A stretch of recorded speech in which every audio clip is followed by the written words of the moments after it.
Picture this: 7 people walk into interrogation rooms across Nova Scotia. 7 people connected to 2 missing children. 7 people hooked up to polygraph machines, heart rates monitored, breathing measured, sweat glands tracked. The machines are looking for lies. For deception. For guilt. 6 of them pass. Now picture this: 2 children. Lilly, 6 years old. Jack, 4. Gone without a trace from their own home. No bodies. No evidence. No answers. Just a torn pink blanket and 160 desperate volunteers searching 8.5 square kilometers of unforgiving wilderness. This is the case that has haunted Nova Scotia for 9 months. And if the polygraphs are right, if 6 people are telling the truth, then what happened to Lilly and Jack Sullivan might be more disturbing than anyone has imagined. May 2, 2025. 10:01 in the morning. A mother's voice cracks through a 911 dispatcher's headset. 2 children have vanished from a rural property in Lansdowne Station, Nova Scotia. Not kidnapped, she says. Not taken. They wandered away.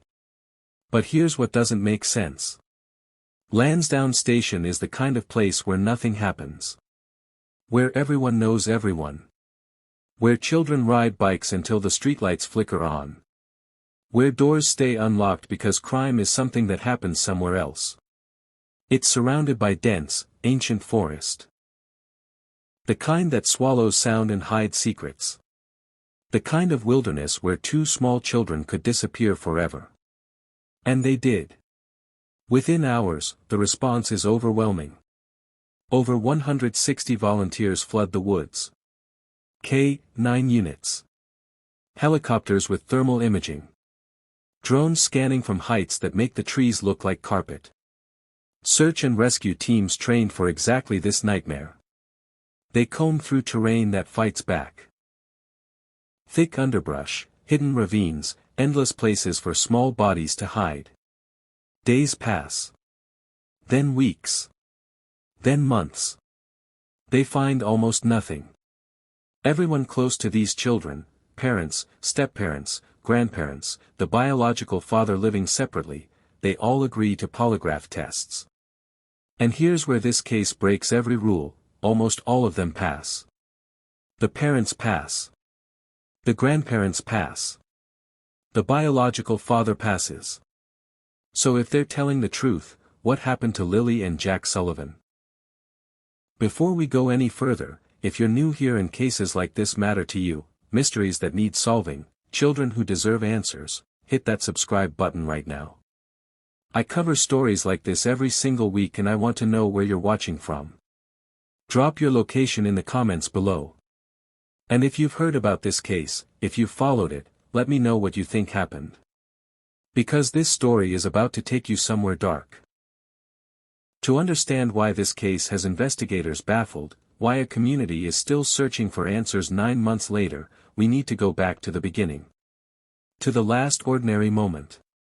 To May 1, 2025, when surveillance cameras captured Lilly and Jack Sullivan alive for the final time. May 1, 2025. A Thursday that felt like every other Thursday. Surveillance footage from a Dollarama in New Glasgow shows a young mother pushing a shopping cart through the aisles. Her name is Malihia Brooks Murray, and with her are 2 children who have no idea this will be the last time anyone sees them alive. Lilly Sullivan, 6 years old, walks close to her mother. She has that careful energy some children have, the ones who watch everything, who notice when adults are worried, who try to be good. Jack Sullivan, 4 years old, is different. He bounces. He touches things. He has questions about everything because the world is still new and interesting and full of possibility. The footage is painfully ordinary. A mother buying household items. Children being children. Nothing that would make you look twice. Nothing that would make you think, remember this moment. In less than 24 hours, these children will be gone, and this video will be played over and over, analyzed frame by frame, searching for something that isn't there. They leave the store. They drive back to Lansdowne Station. If you've never heard of Lansdowne Station, you're not alone. It's rural Nova Scotia, the kind of place that doesn't show up on most maps. Houses spread out across acres, separated by forest and fields. The kind of community where neighbors are 10 minutes away by car, where mailboxes cluster at intersections because properties are too far apart for individual delivery. Malihia lived there with her partner, Daniel Martel, and their infant daughter. It was a blended family trying to make things work. Lilly and Jack were from Malihia's previous relationship with Cody Sullivan, their biological father, who lived elsewhere but stayed involved in their lives. Modern families are complicated. This one was no different. The house sat surrounded by wilderness. Dense forest that stretched for miles. The kind of woods where sound gets swallowed, where you can walk for hours and never see another human being. Beautiful, yes. But also unforgiving. Also dangerous for children who wander. That evening, the family went to bed. The night passed. And somewhere in those dark hours between sunset and dawn, something happened that would turn this quiet community into the center of a mystery that no one can solve. Because when the sun rose on May 2nd, Lilly and Jack Sullivan were gone. What happened in those hours? What changed between bedtime and morning? That question haunts everyone who knows this case. And it's about to get more complicated than anyone expected. 10:01 a.m. The call comes in. Malihia Brooks Murray's voice is frantic on the 911 recording. Her children have wandered away from the property. Lilly and Jack are missing. She needs help. She needs them found. Now. Emergency services respond immediately. The Royal Canadian Mounted Police mobilize. Within hours, Lansdowne Station transforms from a sleepy rural community into the epicenter of a massive search operation. Volunteers pour in from everywhere. Neighbors. Strangers who saw the news. Parents who can't imagine this nightmare. Over 160 people descend on those woods, determined to bring 2 children home. K-9 units arrive with trained search dogs bred for this exact purpose.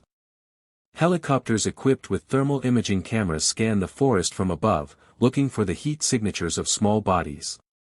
Drones cover impossible terrain, areas too dangerous or too dense for humans to navigate. RCMP ground search and rescue teams methodically grid the wilderness, searching 8.5 square kilometers of land that doesn't want to give up its secrets. The community holds its collective breath. Social media explodes with hashtags. Find Lilly and Jack trends locally, then regionally.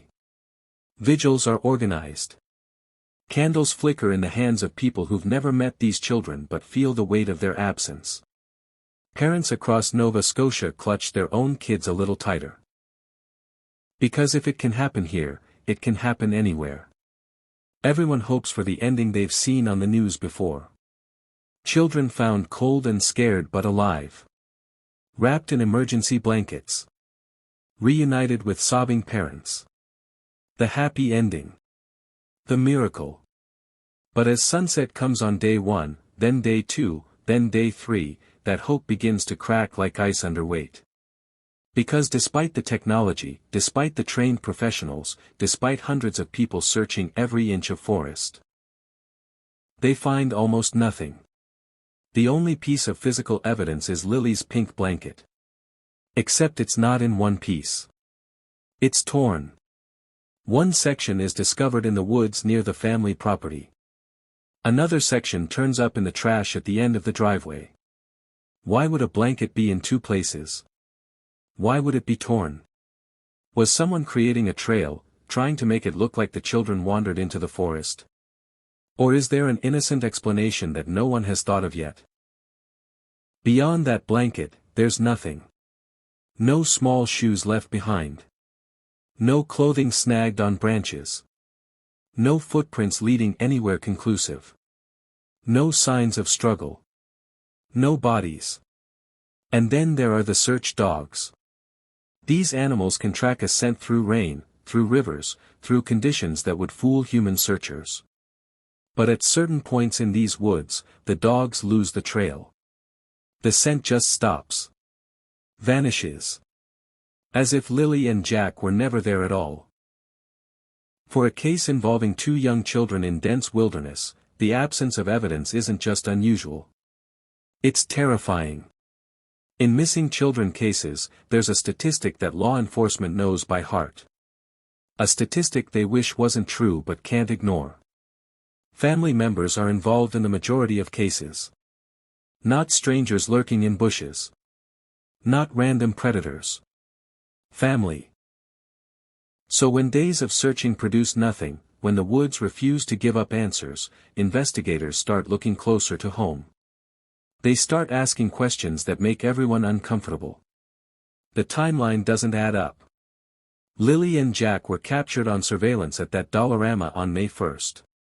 The 911 call didn't come until 10:01 a.m. on May 2nd. What happened in those hours? When did the children actually disappear?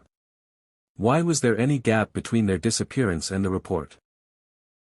Then neighbors start talking. Multiple people report hearing a vehicle that night. Not just once. Multiple times. Coming and going on that rural road where traffic is rare, especially after dark. Back and forth. Back and forth. Activity that felt wrong for that time of night in that place. Daniel Martel denies it. He says there was no vehicle. No unusual activity. Nothing out of the ordinary. Someone isn't telling the truth. But who? More details emerge. Child Protective Services had visited the home before the disappearance. The reasons weren't made public, but the fact alone raises questions. Was there something wrong in that house? Something that might explain what happened to those children? Court documents surface showing domestic issues between Malihia and Daniel. Arguments. Tensions. The kind of relationship struggles that many couples experience. But in the context of missing children, normal problems start looking sinister. Every fight becomes evidence. Every disagreement becomes motive. And that pink blanket keeps bothering people. Why was it torn? Why was part of it in the trash? The more you think about it, the more disturbing it becomes. Was someone staging a scene? Creating a false trail to make it look like the children wandered off when something else entirely had happened? Social media, which started with support and prayers, turns vicious. Every interview is analyzed. Every gesture picked apart. Malihia's demeanor is scrutinized. Is she too calm? Too emotional? Not emotional enough? Daniel's statements are dissected word by word. The biological father's silence is questioned. The internet becomes judge and jury, and the verdict isn't kind. But then, 7 months after Lilly and Jack vanished, the RCMP makes an announcement that changes everything. An announcement that creates more questions than answers. An announcement that takes a complicated case and makes it nearly impossible to solve. December 2025. 7 months after 2 children disappeared into thin air. The RCMP calls a press conference, and what they reveal sends shockwaves through everyone following this case. 7 people connected to Lilly and Jack Sullivan agreed to take polygraph tests. Lie detector tests. The kind where they measure your heart rate, your breathing, the sweat on your palms. The kind designed to catch liars. And the results are stunning. Malihia Brooks Murray. The mother who made that 911 call. The woman who reported her children missing. She sits down. Takes the test. The result? She passes. Daniel Martel. The stepfather who lived with those children. The man who denied hearing vehicles that night. He takes the test. He passes. Cody Sullivan. The biological father. The man who lost his kids. He takes the test. He passes. Cindy Murray. The maternal grandmother. She takes the test. She passes. Wade Paris. The grandmother's boyfriend. He takes the test. He passes. Then there's a sixth person. Someone whose identity the RCMP has redacted. We don't know who they are. We don't know their connection to the children. But they took the test. And they passed. The seventh person is Janie Mackenzie, the step-grandmother. Her result comes back inconclusive. Not because she failed. Not because she's lying. But because her physiology isn't suitable for reliable polygraph testing. A medical issue, not a red flag. So let's be very clear about what this means. 6 people passed. 1 was inconclusive for technical reasons. The RCMP publicly states they believe these individuals are being truthful about what happened to the children. Think about that. If the mother didn't do it, if the stepfather didn't do it, if the biological father didn't do it, if the grandparents didn't do it, then what the hell happened to Lilly and Jack Sullivan? Now, polygraphs aren't perfect. Everyone knows that. They're not admissible in Canadian courts. Some people can beat them. Anxious innocent people sometimes fail them. They measure stress, not truth.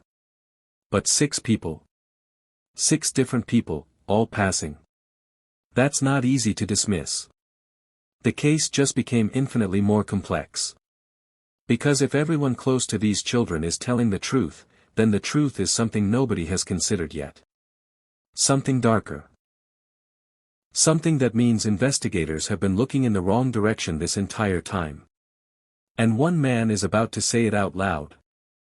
October 29, 2025. Jack Sullivan's 5th birthday. A day that should have been filled with cake and presents and the chaos of a little boy turning 5. Instead, the community gathers for a vigil. Balloons are released into the autumn sky. Candles flicker in the cool evening air. People cry for a child they've never met, for a birthday party that will never happen. It's heartbreaking in a way that words can't quite capture. And then Daniel Martel steps forward and says 5 words that change everything. They're not in the woods. This isn't just significant because it shifts the narrative away from the tragic accident theory everyone has been operating under. It matters because of who's saying it. Daniel Martel passed a polygraph. His credibility, at least in the eyes of the RCMP, has been established. More importantly, he lived with these children. He knew their habits, their routines, how they moved through the world.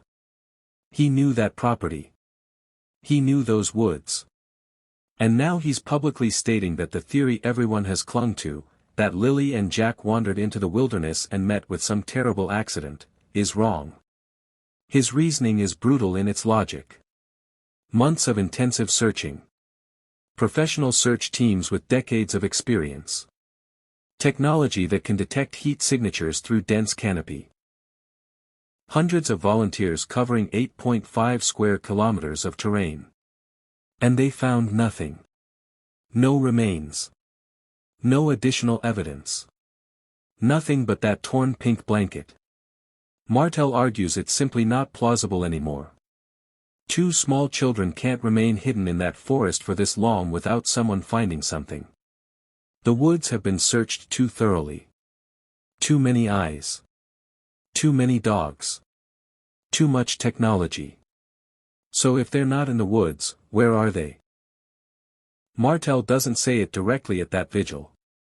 But the implication hangs in the October air, heavy and undeniable. Someone took them. The vehicle neighbors heard that night, coming and going. The scent trail that ended abruptly. The search dogs losing the trail as if the children simply vanished. It all points somewhere else. Somewhere darker. Not an accident. Not children who wandered too far and got lost. An abduction. So what happened to Lilly and Jack Sullivan? Let's walk through the possibilities, because each theory has evidence supporting it and problems that can't be explained away. Theory 1, stranger abduction. An opportunistic predator who saw vulnerable children on an isolated property and acted. That vehicle neighbors reported hearing, coming and going multiple times, could have been someone watching, waiting, planning their moment. Rural properties are easy targets. Isolated. No witnesses. The children could have been taken quickly, transported away before anyone knew they were gone. This would explain why the search dogs lost the scent. It would explain the complete absence of evidence in those woods. But it raises a disturbing question: how did a stranger know those children would be accessible that specific night? Theory 2, someone they knew. Someone familiar with the family's routines. Someone who understood the property layout. Someone who could approach Lilly and Jack without alarming them, without causing them to scream or run. And here's where it gets interesting. That seventh person on the polygraph list. The one whose identity is still redacted by the RCMP. Who are they? What was their relationship to these children? Why is their name being protected? The secrecy alone fuels speculation. If they passed the polygraph, why hide their identity? What are investigators protecting? Theory 3. Accidental death and cover-up. Despite 6 past polygraphs, some people refuse to let go of this possibility. Maybe something tragic and unexpected happened. An accident that spiraled into panic. The blanket torn and placed in 2 locations suggests staging. The time gap before the 911 call could indicate those frantic hours where people make terrible decisions. But this theory crashes against those polygraph results. 6 people showing no deception. How do you fake that kind of physiological response across multiple individuals? Theory 4, they're still in the woods. Against Daniel Martel's public statement, some searchers won't give up on this. Nova Scotia wilderness is vast and unforgiving. Small remains could be scattered by animals, buried under fallen branches, hidden in places that haven't been searched yet. But 9 months of intensive effort makes this less likely every single day that passes. 4 theories. None of them perfect. All of them terrifying in different ways. January 2026. 9 months since Lilly and Jack Sullivan vanished. Here's what we know for certain. The children were last confirmed alive on May 1, 2025, captured on surveillance footage at a Dollarama in New Glasgow. They were reported missing the next morning at 10:01 a.m. A massive search effort covering 8.5 square kilometers found only pieces of a torn pink blanket. 7 people took polygraph tests. 6 passed, 1 was inconclusive due to medical reasons. Daniel Martel publicly stated he no longer believes the children are in the woods. The case remains open under the Missing Persons Act. Not yet a criminal investigation. But here's what we don't know. And these are the questions that keep this case alive, that keep people searching for answers even as months turn into years. Where are Lilly and Jack Sullivan? Are they still alive, or are we looking for remains?